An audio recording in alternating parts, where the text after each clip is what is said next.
Before I begin, I'd like to do two housekeeping things myself. One is to encourage you to view the presentation that Courtney Scoffsma, the budget director, gave yesterday. It was a very comprehensive and detailed presentation on Gateway and the budget process for this coming year for 12 Pay 13. I saw a demo of that the videographer had prepared that will have a screen where you'll see Courtney Scoffsma delivering the presentation, and at the same time you'll see the slides that she's referring to, and I think that'll be very helpful for you as you go into this next budget season. Not only will you be helping your counties prepare budgets, you will also be responsible for or be involved in the non-binding review and the binding adoption process. So that presentation will be very helpful for you, and if you did see it yesterday, I'd encourage you to take another look at it. It was a fairly long presentation, but there is a lot of important information in there, and I think Courtney did a very good job explaining important points in that process. So I want to encourage you to view that.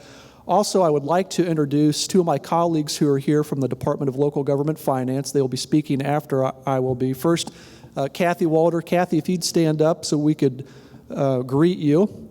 Kathy Walter is the General Counsel for the Department of Local Government Finance. She's been with the department for 4 years and has had a wealth of experience in both local and state government. She spent a couple of years with the City County Corporation Counsel's office, where her clients were the county assessor, county treasurer, and county auditor. She also assisted in work with the PETA-BOA, so she's a very good resource for you for questions that you may have. Also would like to introduce Mike Duffy. Mike, if you'd stand up, please. Mike is one of our staff attorneys at the department, graduate of Valparaiso University Law School, was a member of the law review there, and is a very sharp writer. He helps us in contract review, helps us handle excess levy appeal orders and various other orders that come to our department through petitions and various other processes. So very good assets and resources for the department, which in turn means these are valuable assets and resources for you if you have questions or you want to raise issues about legal issues that you face that touch on property tax assessment or property tax billing. And with that, I'd like to go right to the presentation. Today, this presentation will try to serve two purposes. One, it's just to bring to your attention this morning some significant changes in the property tax code, which is Indiana Code Title 6-1.1. I'm going to be handling mainly what changed as a result of House Enrolled Act 1072, and I believe Debbie Gibson is going to be handling some other legislation this afternoon that touches on your office and on county government. So the format here this morning will be, I'll show you a slide of the basic substance of a change in the law, and that slide will be followed up with a code cite. I'm not going to read the code cites to you, but I wanted you to have them at your fingertips so that if you have a question and you want to look at the law yourself, you can get on the Indiana General Assembly's website. You can go to the bill, which will take you to House Enrolled Act 1072 once you click through the various windows. And once the General Assembly has that Indiana code updated with the latest changes from the latest session, you'll be able to go straight to Indiana Code 6-1.1 to see the law as it's updated. So just a point about that, I was looking on the code this morning. I do not think they've updated it yet with the changes that came out of this session. So just be aware that if you're reviewing the law, you'll want to always look at the end of a particular section to see where the last update was. So if you don't see one for 2012 for a provision that I'm talking about, then it hasn't made it into that update. Doesn't mean it's not law, it is. It's just that the compilers and the editors haven't updated it yet on the website. So with that, the agenda this morning is to talk about changes that touch on debt reporting. There was a change to the solar power deduction law that adds a clarification to that law. There's some issues with homestead deductions, net assessed value, local budget notice and review process, 1782s, and debt service funds and circuit breakers. So those are the things that I'm going to talk about today during my presentation, and we'll get right to that now. First, with debt reporting, a political subdivision now has to file a post-bond sale or lease report within 1 month of issuing a bond or executing a lease. It used to be the requirement was, I think you had to file that notice by the end of the year. Now it is you have to file that notice within a month of execution, and the prescribed format for filing that debt report is through Gateway. So there's a Gateway process for updating your debt report, and this is going to be part of the obligation for the political subdivision to file that report. In addition to that, the political subdivision must file an annual debt report, which is a statement of or a summary of the debts that are currently outstanding that the political subdivision has incurred or is responsible for. If no new debt has been issued, the political subdivision merely has to indicate that within Gateway, and that will constitute the annual debt report filing for our office. And just a brief update on debt reporting. The last number that I heard as far as percentage of all units in Indiana who filed a debt report for the March 1, 2012 debt report deadline were at 80%, which exceeds by 30 points where we were with the last debt report for 2011. So in other words, 50% of the units in Indiana filed a debt report last year. Now we're at 80%, and we want to get that number right up to 100%, because if that report is not filed with our office, that will impact debt service levies for political subdivisions that don't file that. We can't give a levy for the new debt, and we have to have that information. So I want to encourage you to, if your county hasn't done that, to make sure you get your debt report filed so that it will not affect your county's budget in the coming 12-pay-13 year. And you'll see that this slide is, as I referenced earlier, this is just the place in the law if you wanted to look at this for yourself. So that's House Enrolled Act 1072. Those are the sections that apply, and it shows you what part of Indiana code that it's amending. As I mentioned earlier, DLGF prescribes Gateway as the reporting method for the post-bond sale and post-lease execution reports and for the annual debt report. The General Assembly has said that that DLGF may not approve an appropriation or debt service levy for a debt unless it's reported. So we don't have the authority to approve it unless good cause is shown. And you don't want to rely on that, because I can tell you, there could be a lot of different definitions or arguments or explanations for what constitutes good cause. Let's not even go there.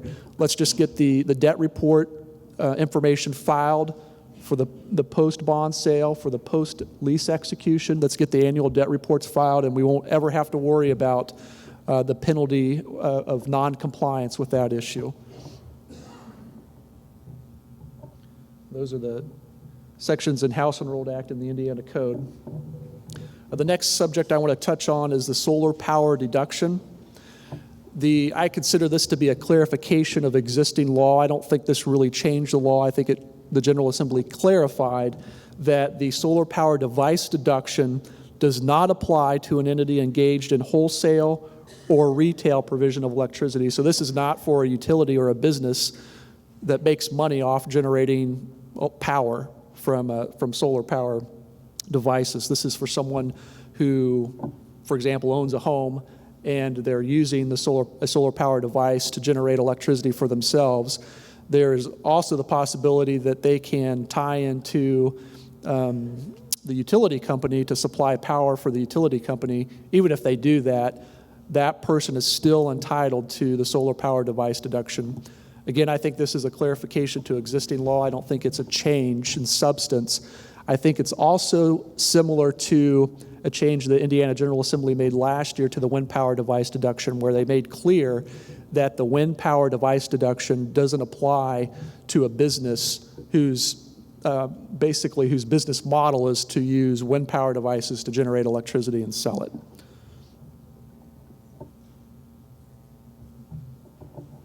Now for some changes to the homestead deduction law. A county auditor may require an individual to provide evidence that the individual's principal place of residence is a homestead, and there's a limit to the kind of evidence that an auditor may collect to make that determination. The General Assembly says that you can look at 3 basic pieces of information from the taxpayer who's claiming the deduction. That's the state income tax return, a valid driver's license, and a valid voter registration card. That bottom bullet point shows you that a part of the Indiana Administrative Code has been voided, and that part of the code was something that governed DLGF's interpretation of this law, and it says that list of 15 things, that list of 15 items that an auditor could formerly have used to determine if someone was entitled to a homestead deduction, that no longer applies. So some of those things I listed here: bank statement, paycheck stub, W-2, insurance card, those are things you may not ask them to provide in order for them to substantiate that they're entitled to the homestead deduction. So again, the law says here are 3 things that you may look at to make that determination: state income tax return, valid driver's license, valid voter registration card.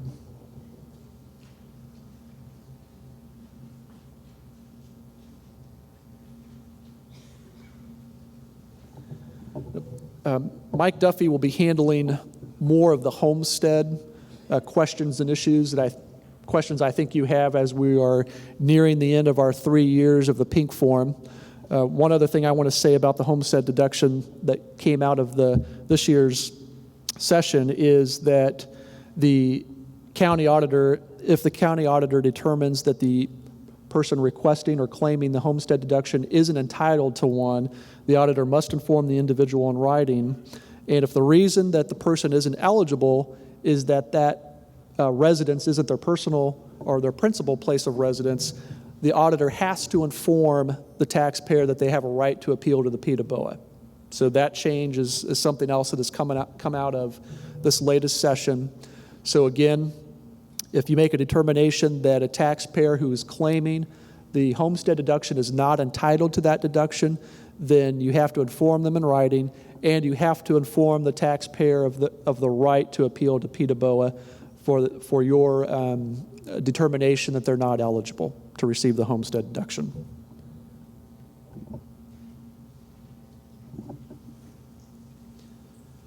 This is what I consider to be a fix to the code, and it's a pretty minor issue, but it's a definitional issue, so it needs to be in the code. Until this last session, statutes governing property tax had no definition for net assessed value. I think we pretty much knew what it meant, but there was nothing formally established in the code. Now the code defines net assessed value as assessed value after the application of deductions, exemptions, and abatements, which is pretty much what we thought net assessed value was all along. And now the General Assembly has told us we're right. That is what net assessed value is.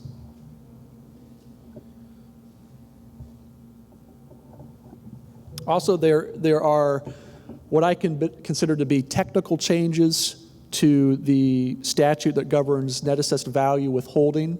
Again, I think these changes are changes that conform to existing administrative practice and how we've been handling net assessed value withholding requests. One change that you'll notice is that the statute now reads that an auditor may reduce a taxing district's net assessed value. It used to be taxing unit, which would have been very difficult to administer. It says that an auditor may reduce a taxing district's net assessed value by no more than 2% for successful appeals, granting homestead deductions after NAV submission, and reassessment of parcels affected by flooding. So those are the reasons that you can withhold the NAV. So you can withhold NAV from being reported to us, which will be used to set your tax rates and the budget orders.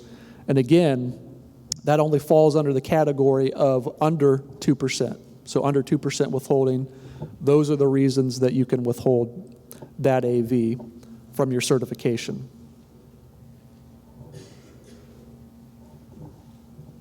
Now, any reduction of net assessed value above 2% requires the county auditor to appeal to the DLGF, and this is not really a change in the law. I'm just emphasizing that this still exists in the law, and you should still file your appeal with the DLGF if you have a request to withhold more than 2% of net assessed value from your certification to us. So your appeal should include supporting documentation, an explanation of why the appeal should be granted, and the law says that DLGF may approve, modify, or reject the appeal. I don't have all the numbers with me from last year's requests, but I think by and large, except for one or two issues where we had a disagreement on what constituted withholding or what satisfied withholding, by and large, we granted these appeal requests. So if you have an issue in your county and you want to discuss that issue and you think this may apply, don't hesitate to call us. We do use this statute. We do want to make sure that the need to move expeditiously through the property tax assessment and billing timeline with the submission of certified net AVs, and then the DLGF's working of budgets. We want to make sure that, and I think the law recognizes that it allows you to do some of that withholding because you don't know what NAV deductions are going to be made later on in the year. You're certifying this by law by August 1, and as you know, there's several months left in 2012 when someone can file a homestead deduction or some other deduction that's going to affect their net AV. So all I have to say, we'll work with you. Just give us your petition, give us your appeal, or call us to make sure that you do satisfy these requirements and you can get your certified net AVs in, and we're off to the races for budget certification. This is very critical, so we need to leave with 100% comprehension on these slides that are coming up where we're going to be discussing local budget notice and review. There are two hard deadlines by which a unit must publish notice of its Form 3, that's the budget ad. That includes the estimated budget, max levy, current and proposed levies for each fund, amounts of excess levy appeals, the public hearing date for that budget, and then the final adoption date for that budget. The first newspaper publication has to take place by September 13th. So by September 13th, that publication has to take place, and that publication has to take place at least 10 days before the public hearing. So that first hearing date that I'm referring to in that bullet point at the top. Your first newspaper ad has to be done, has to be published on or before September 13th. Your second publication has to be published on or before September 20th. And again, the first publication has to take place at least 10 days before the public hearing date. I'm just going to let that sink in for a second, because that is a change. I want to make sure that we don't have any issues with publication deadlines. When there are issues with missed publication deadlines, there's very little that DLGF can do to avoid the statutory penalty of continuing the prior year's budget and levy. So first newspaper publication date by September 13th, second one by September 20th. The September 13th date has to be published 10 days before the public hearing date. And I will also say that Courtney Scoffsman's presentation yesterday covered some of this material. So if you go back and you hear her presentation or watch her presentation again, it's going to complement and compound what I'm telling you, so that we make sure that this budget season goes off without a hitch in terms of publication review and compliance. Another change to the process this year is that the appropriate fiscal body who's doing the review, so in most cases it's going to be the county council doing the non-binding review, the county council has to publish the notice on behalf of the political subdivision that it's reviewing. So this is also with binding adoption. The county council has to publish the notice. The political subdivision has to pay for it. So the unit the county council is reviewing will have to pay for the ad, but the county council is the one that actually has to publish the date that the hearings are going to be held.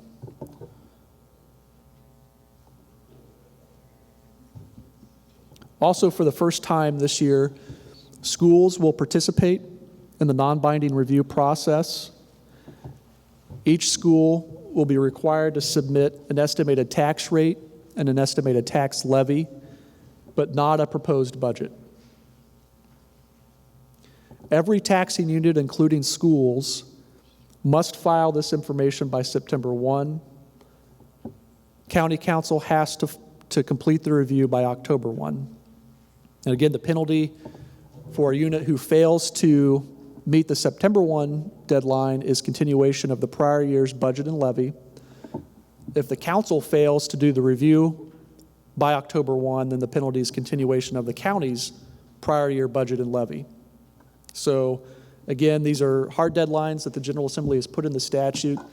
In previous years, it was a floating process where the county may not have been sure exactly when it was going to hold the hearing. The units didn't know when the county was going to hold the hearing, and so this was the General Assembly's attempt to put more structure and order in the process, and by issuing hard deadlines that everyone is just going to have to abide by, and those hard deadlines are there for the protection of the unit and the county, so everyone knows when this information has to be submitted, and everyone knows when the information has to be reviewed by the county council and acted upon.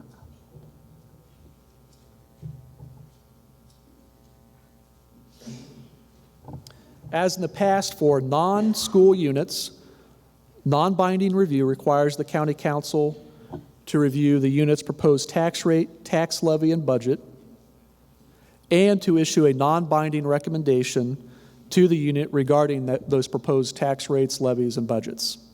So you have to look at it as a county council, and you have to make a recommendation. That recommendation will involve a comparison of the unit's proposed budget and levy increase to the average increase in both Indiana and county non-farm personal income. You'll compare the unit's proposed increases to budget and tax levy and budgets and tax levies to increases in budgets and tax levies of other units in the county, which that in and of itself has been a very significant hurdle to overcome, because you're not always receiving the information. The counties weren't always receiving the information from the other units to enable them to do this comparison. But this is part of the law, and this is part of the legal process, and we'll do our best to make sure that everyone gets through this process and complies. You'll note, or you may remember that in prior years, the department has submitted or has put on our website these worksheets that have the Indiana non-farm personal income increase, so the statewide AVGQ and the county AVGQ, for the council to use as part of its review for the unit. So we're going to do that again this year. So that will help you with the tax rate and the tax levy. As far as the proposed budget goes, you have the option to require the units in your county to just submit that through Gateway. So you'll be given read-only access to the units within your county to look at their proposed budgets, or you may require that the units submit that information to you in paper form, if that's your preference, if that's how you would prefer to administer that review. That's entirely at your discretion for the units in your county.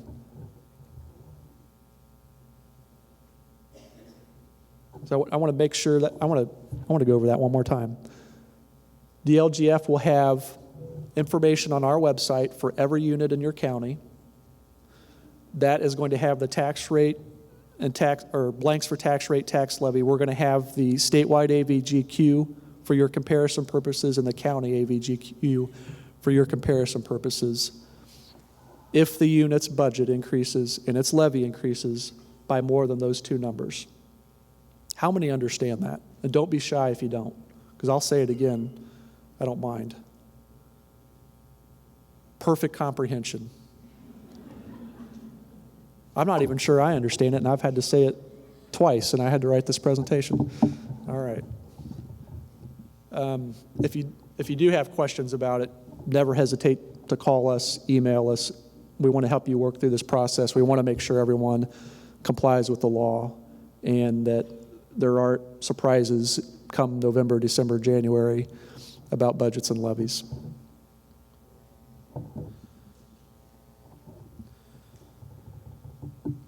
Of course, schools are going to be different in this process. For non-binding review of schools, the county council must review the estimated tax rate and tax levy, not the budget. You don't have to review their budget. You have to review their tax rate and levy, and you don't have to make a recommendation for schools.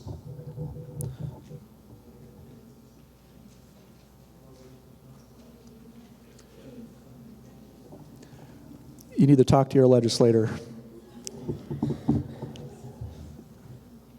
The question was, why do we waste our time?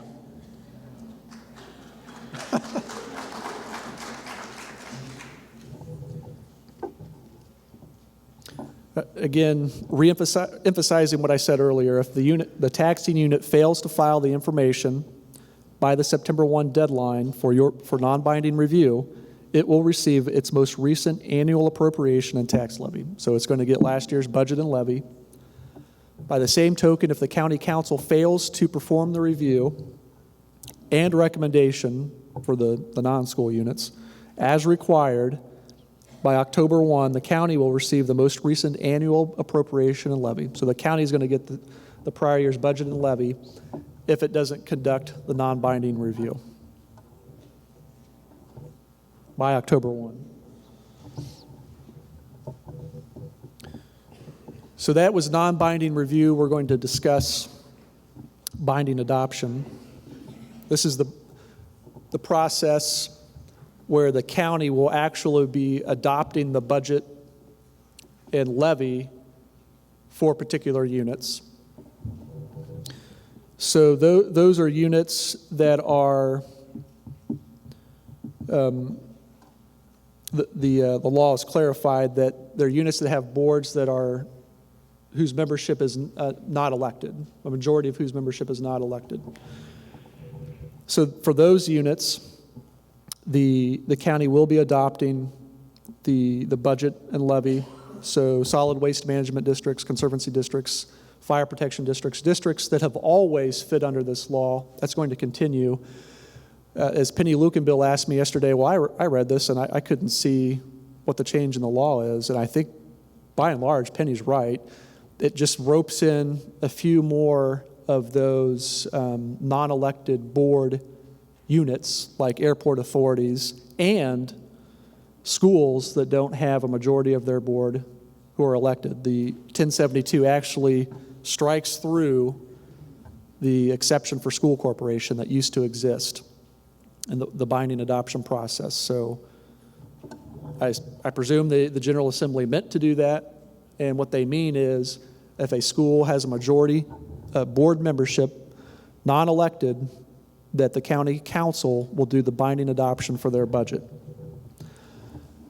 As in the past, this does not apply to libraries if the proposed increase to the budget and levy is below AVGQ. That's how libraries get out from under binding adoption, whether they have a non-elected majority board or not. They get out of binding adoption if their proposed budget and levy is less than AVGQ, the growth quotient.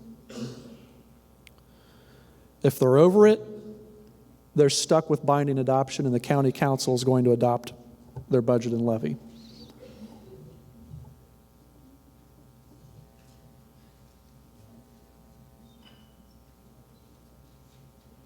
This slide refers to what I was talking about just now. Library has a majority unelected board, and its budget increases exceeds the growth quotient. Then the appropriate fiscal body, it could be the county, could be a town, could be the city, will be the adopter for the library's budget and levy.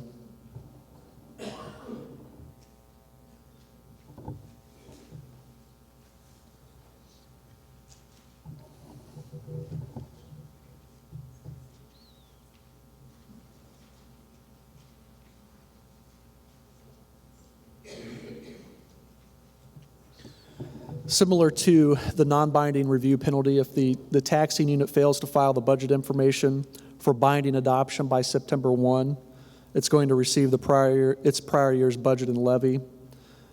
Similar to the non-binding review, if the overseeing body, if the county council or the city or town fiscal body fails to adopt by November 1, so November 1 is the adoption deadline, the fiscal body will receive the prior year's budget and levy. So the county council, for your purposes, has to do the non-binding review by the established deadlines. October 1 is the non-binding review deadline. It has to do the adoption by November 1, just like its own adopted budget has to be done by November 1 for those units that are subject to binding adoption. Failure to abide by that deadline will result in continuation of the prior year's county budget and county levy. Now, a word about 1782s, and I'd like to take an informal poll from each county. How many of you, raise your hand, if you elected this year, for this year's budget, to receive your 1782 by email? Okay, about half of you, maybe a little more than half of you. How many of you elected to receive it or wanted to receive it by U.S. mail?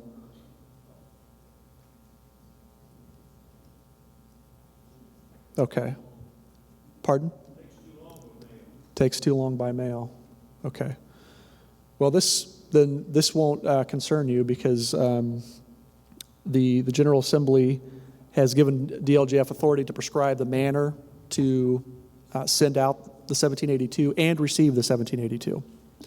So we send out the 1782. Our prescribed method will be by email. That's how we're going to send out 1782s. So not only to the county governments, we're going to be sending them to every taxing unit.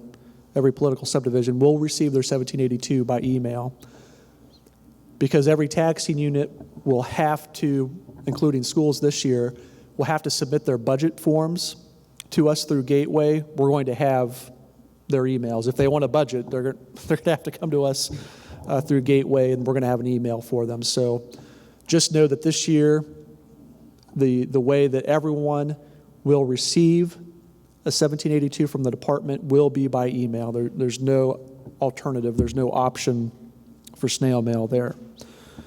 Also, DLGF will receive 1782 notice responses in one of two ways. Preferred method would be by email, PDF. We understand that not every taxing unit has PDFing capability or scanning capability, so we are also allowing fax submission for 1782 responses. So again, no mailed back response through snail mail. It's going to be receipt of the 1782 by email, receipt of the 1782 by fax. Those are the options. And again, email PDFs are wonderful. They're very clear to read, and that's what our preference would be. But the fax option is available for you.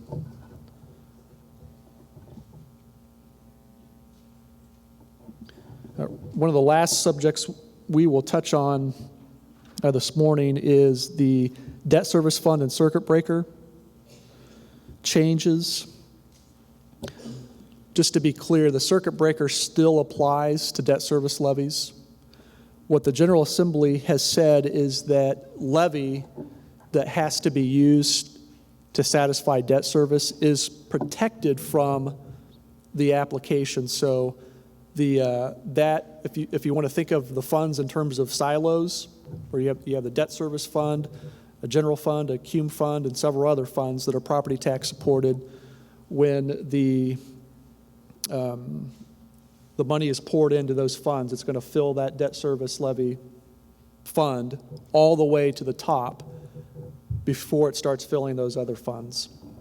That's what that law has done to clarify that levy that goes to debt service is going to, they're going to make sure that that levy is protected. It goes into that fund and it'll be used to satisfy debts that the political subdivision or taxing unit has.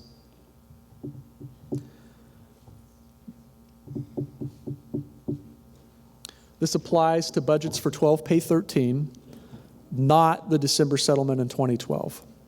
So this going forward, 12 pay 13 is when this will apply, not to the December settlement in 2012. That is the end of my presentation, and you'll see my contact information, email, phone number. Never hesitate to call. Don't hesitate to send an email. If I can't answer your question, I'll make sure I get it to someone who can as quickly as possible.